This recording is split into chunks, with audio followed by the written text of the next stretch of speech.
नमस्कार मित्रांनो, मी एक महत्त्वपूर्ण नवीन अपडेटचे स्पष्टीकरण करत आहे. तर जाणून घ्या संपूर्ण स्पष्टीकरण. राज्य कर्मचाऱ्यांसाठी अत्यंत महत्त्वाची बातमी. आताचे महत्त्वपूर्ण नवीन अपडेट.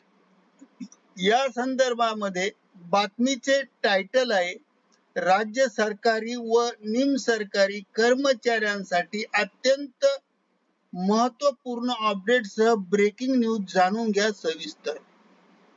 नमस्कार मित्रांनो, आपल्या सर्वांचे मनपूर्वक हार्दिक स्वागत. जाणून घ्या नाविन्यपूर्ण वेगवान हालचाली सुरू. राज्य सरकारी कर्मचारी व निवृत्ती वेतनधारक कर्मचाऱ्यांसाठी आताच्या घडीचे अत्यंत महत्त्वाचे अपडेट आणि मोठी बातमी. विधानसभेचे पावसाळी अधिवेशन 27 जून पासून सुरू होणार. या अधिवेशनामध्ये कर्मचाऱ्यांच्या संदर्भात घेतले जाणार महत्त्वाचे निर्णय. कर्मचाऱ्यांसाठी अत्यंत महत्त्वाची ही बातमी असून या बातमीच्या द्वारे काय आहे बातमीमध्ये जाणून घेण्यासाठी ऍक्टिव्ह एज्युकेशन YouTube चॅनलला सबस्क्राईब करायला विसरू नका. नवनवीन अपडेट जाणून घेण्यासाठी बेल आयकॉनला प्रेस करायला विसरू नका. अत्यंत महत्त्वाची आणि कामाची बातमी आपल्या सहकारी मित्रांना शेअर करून व्हिडिओला लाईक करायला विसरू नका. चला तर पाहूया अत्यंत महत्त्वाच्या बातमीचे स्पष्टीकरण. बघा मित्रांनो, लोकसभा निवडणुकीनंतर राजकीय वर्तुळात जोरदार वेगवान हालचाली सुरू झाल्या आहेत. हे अधिवेशन महत्त्वपूर्ण ठरणार आहे, कारण महाराष्ट्रात भाजपचा दारुण पराभव झाला आहे आणि आता अधिवेशन बोलावण्यात आले आहे. अशातच अधिवेशनात पावसाळी अधिवेशनाबद्दल आताच्या विधानसभाच्या पावसाळी अधिवेशनाबद्दल नव्याने अपडेट समोर येत आहे. महाराष्ट्र विधानसभेचे पावसाळी अधिवेशन पुढे ढकलण्याची शिफारस करण्याचा निर्णय महाराष्ट्र मंत्रिमंडळाने घेतला आहे. मंत्री सुधीर मुनगंटीवार यांनी या संदर्भात माहिती दिली आहे. राज्य मंत्रिमंडळाची बैठक पार पडली असून आज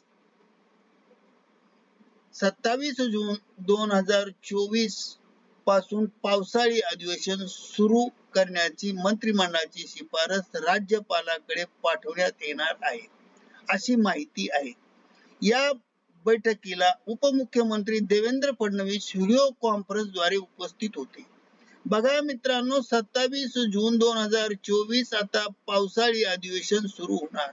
यामध्ये कर्मचाऱ्यांच्या महत्त्वाच्या प्रश्नांबाबत विचार होणार आहे,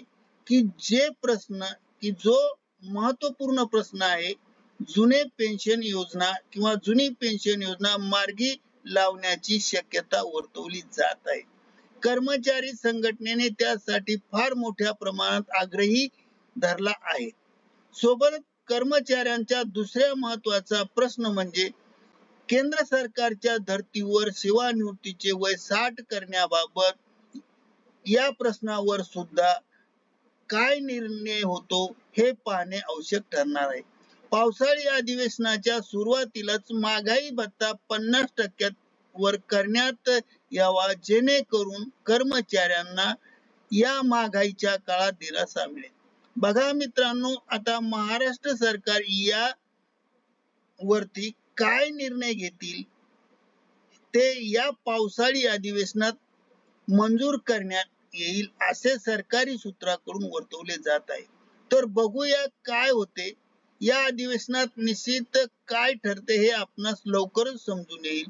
नवनवीन अपडेट्स पुन्हा भेटू नवीन व्हिडिओ मध्ये.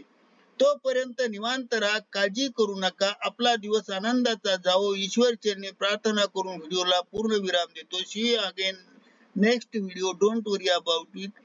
Best of luck for your future life, my friends. Thank you very much for watching this video. धन्यवाद. जय महाराष्ट्र, जय हिंद, वंदे मातरम.